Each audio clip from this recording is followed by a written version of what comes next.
Hi everyone, welcome to Talk IS. Today we are going to talk about the complete resources for UPSC CSA prelims.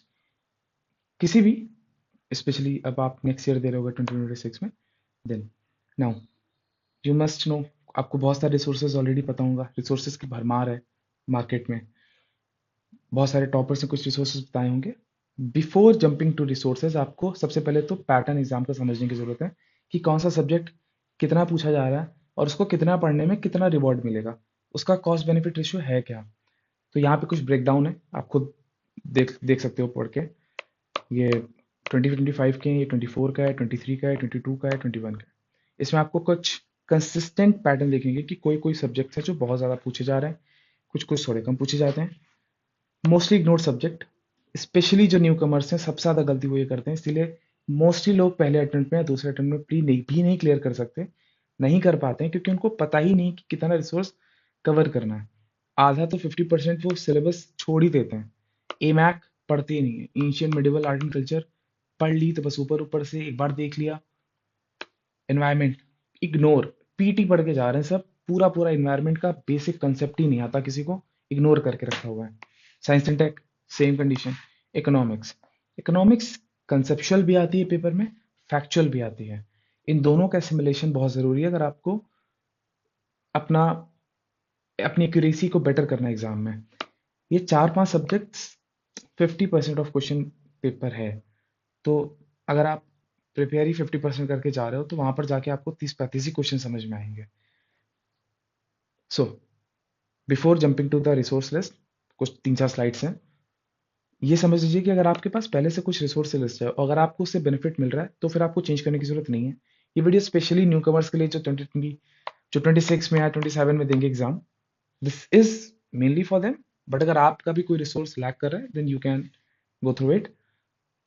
2018 या 19 के किसी topper की resource list अब काम नहीं आएगी क्योंकि एग्जाम बहुत डायनेमिक हो गया है, बहुत पैटर्न चेंज हो गया है, बहुत टफ हो गया है। हर अटेम्प्ट में हर एक साल बाद वो कुछ नया ही निकाल देते हैं पूछने का तरीका questions. So polity M Laxmikanth Bihar act, सब कहते हैं कि एम लक्ष्मीकांत मत पढ़ो, एम लक्ष्मीकांत मत पढ़ो, नहीं आता है क्वेश्चंस उससे। ऐसा कुछ नहीं है, अभी भी मेजॉरिटी क्वेश्चंस एम लक्ष्मीकांत से ही सॉल्व होंगे। इजी बुक है, गाइड जैसी है, इजीली लिखी है, बिना किसी टीचर के भी पढ़ सकते हो। पहले तो ये स्टार्ट करने से पहले ये समझ लो कि यार देखो, कोचिंग को ऐसे गलत तरीके से मत देखो, गलत निगाहों से, ऐसे नजरों से कि नहीं ये तो बेकार ही है, तो हमें बस लूटने ही आए हैं। कोचिंग सिस्टम के अपने फ्लॉज हैं लेकिन इट विल हेल्प यू। तो कोचिंग का सब्स्टिट्यूट नहीं है, आप खुद से बैठ के रिसोर्सेस पढ़ोगे, कितना आउटपुट निकाल लोगे आपको खुद पता है। नहीं पता है तो 4 साल बाद पता ही चल जाएगा जब 4 अटेम्प्ट फेल हो जाएंगे। ठीक है, तो इट्स बेटर कि आप किसी अच्छी डिसेंट कोचिंग में एडमिशन लेकर वहां से पढ़ो।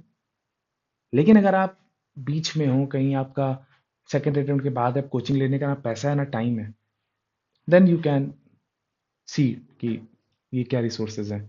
तो don't even try to read DD Vasu और सम कोचिंग नोट्स। आपके पास ऑलरेडी एक अच्छी स्टैंडर्ड बुक है, कुछ कुछ चैप्टर्स हैं जैसे पार्ट 3 पार्ट 4, यहाँ से अगर पढ़ लो तो as it is questions copy, as it is statement copy होती हैं। पर ये सबसे इंपॉर्टेंट है, ये सब्स्टिट्यूट है। ज्योग्राफी के लिए एनसीईआरटी करनी है आपको 11th 12th की। अमित सिंह गुप्ता सर की प्लेलिस्ट है उनके चैनल पे, ये चैनल का नेम है। आपको वहाँ पे बहुत अच्छे से उन्होंने पढ़ाया हुआ है, इजी है, आराम से आप पढ़ सकते हो इनसे। या फिर पल्लवी मैम है, इन्होंने भी अपनी प्लेलिस्ट डाली हुई है, पूरी एनसीईआरटी कवर की है, आप इनसे भी पढ़ सकते हो। नाउ इकोनॉमी, अब मैं किसी कोचिंग का प्रमोशन नहीं कर रहा हूँ, किसी भी इंडिविजुअल का प्रमोशन नहीं कर रहा हूँ। मैं खुद एक स्टूडेंट हूँ, मुझे जो भी दिखता है अच्छा या जिससे मुझे बेनिफिट हुआ है मैं बस वो बता रहा हूँ आपको। तो कोई ऐसे कमेंट में आके ये मत लिखना कि वो प्रमोशन कर रहा है या फिर बनने की कोशिश कर रहा है। सारथी आईएएस में डॉक्टर शिविन चौधरी सर का इकोनॉमी का फाउंडेशन है, फिर लास्ट ईयर उन्होंने प्रीलिम्स रिवीजन प्रोग्राम में भी पढ़ाया था। इस बार पता नहीं क्या है, शायद शायद कुछ नेविगेटर करके है, देख लेना। शिविन सर की इकोनॉमी के लेक्चर्स और नोट्स जेन्युइनली बहुत अच्छे हैं और मैंने पढ़ा है। आपका कंसेप्ट और फैक्ट सब कुछ कवर हो जाएगा।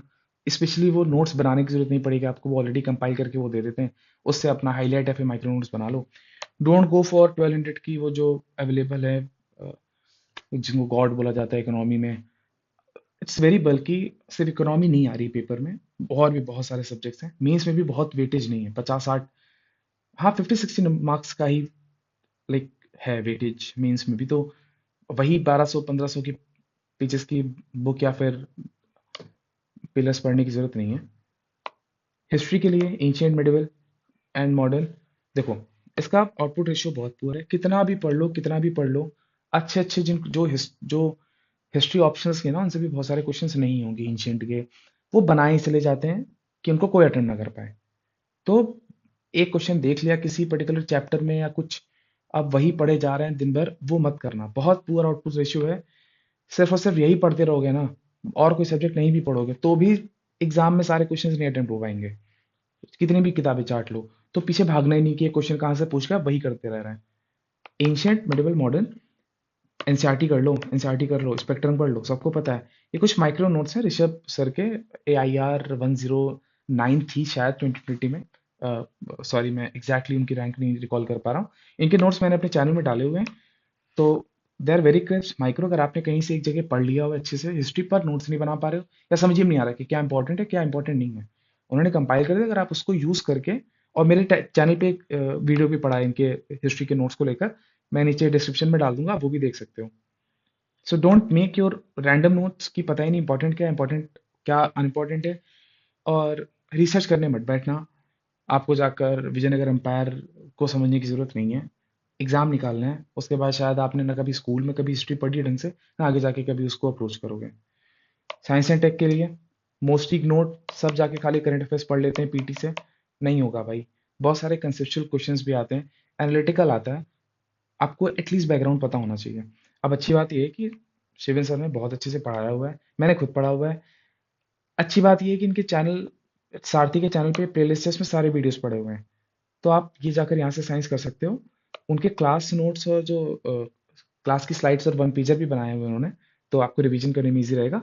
वो शिवन सर की वेबसाइट पे मिल जाएगा, ये लिखी है, जाके सर्च कर लेना। सेम चीज़ एनवायरनमेंट के लिए, आप लेक्चर्स में आपको या तो कोई कोर्स है उनका तो आप वो खरीदो, या फिर उनकी क्लास स्लाइड्स और वन पेजर नोट्स पड़े हुए हैं सर की वेबसाइट पे। आप नहीं भी करोगे लेक्चर्स अगर, तो भी वो क्लास साइट्स से पढ़ना ईजी है। करंट अफेयर्स के लिए देखो, सबसे पहले तो don't go for daily newspaper notes और एनालिसिस और मंथली मैगजीन, मत करो। सिर्फ करंट अफेयर्स नहीं आता है, और कोई इसकी सीमा नहीं है, कितना भी पढ़ते रहो। खुद से करने बैठोगे अगर, 3-3 न्यूज़पेपर लेकर बैठ के दिन भर नोट्स ही बना रहे हैं, तो सिर्फ नोट्स ही बनाते रह जाओगे। कोई आइडिया नहीं है कैसे कैसे करना है, क्या करना है, कितना करना है, नो आइडिया। पीटी 365 मत पढ़ना, क्वेश्चंस नहीं आते हैं। लास्ट मोमेंट पे आपको जब स्टैटिक रिवाइज करना है, तो आप बैठ के पीटी 65 पढ़ रहे हो, तो ना घर के रहे ना घाट के, ना खुदा ही मिला ना विसाले सनम, स्टैटिक भी गया, करंट तो तैयार हुई नहीं आपको। नाउ ये, अब मैं फिर प्रमोशन नहीं कर रहा हूँ किसी का, मैंने लास्ट ईयर पढ़ा था करंट अफेयर्स, मेरे सारे क्वेश्चन सही हो गए थे। एक दो को जो मैंने सिली मिस्टेक्स ओवर थिंकिंग में कर दी, उन्हें छोड़ दो। इस बार भी मैं इन्हीं से पढ़ रहा हूँ। अच्छी चीज ये है कि पिछली बार उन्होंने प्रीलिम्स, मैंने प्रीलिम्स के लिए कोर्स करा था, और ये मेंस और प्रीलिम्स दोनों के लिए है करंट अफेयर्स का कोर्स। अब इसमें अच्छी चीज क्या है, इसमें मेंस का कंटेंट भी मिल जाता है, प्रीलिम्स का भी मिल जाता है, और बीच में सिखा भी देते हैं कि क्या कैसे क्या रिसोर्स यूज कर सकते हैं। They are not just dumping कि आपको दे दिया कि ठीक है जाओ बस ये पढ़ लो जाके, या बस आके रीड कर रहे हैं स्लाइड्स को, अपनी नोट्स को अपने। तो एक तो नोट्स बना के दे देते हैं, उनसे अच्छे से पढ़ाते हैं, समझाते हैं। सबसे अच्छी चीज ये है कि मेंस जो रियल बैटल है उसके लिए भी आपको अभी से प्रिपेयर हो रहे हो आप। आपको मेंस का कंटेंट मिल रहा है, मेंस में लिखना कैसे है, कहाँ से पॉइंट जनरेट होते हैं, वो सारी चीजें, ये जो अभी जो कोर्स चालू हुआ है अक्टूबर में शायद, अभी अभी भी आप एनरोल कर सकते हो नाउ। देखो, क्रेडिबिलिटी की बताने की जरूरत नहीं, किसी को नहीं पता पीटी 365 कौन बना रहा है। ये आईपीएस, आईआरएस, इन्होंने अपने क्रेडिबिलिटी को प्रूव किया हुआ है, तो अब इस पे क्या ही बात करें।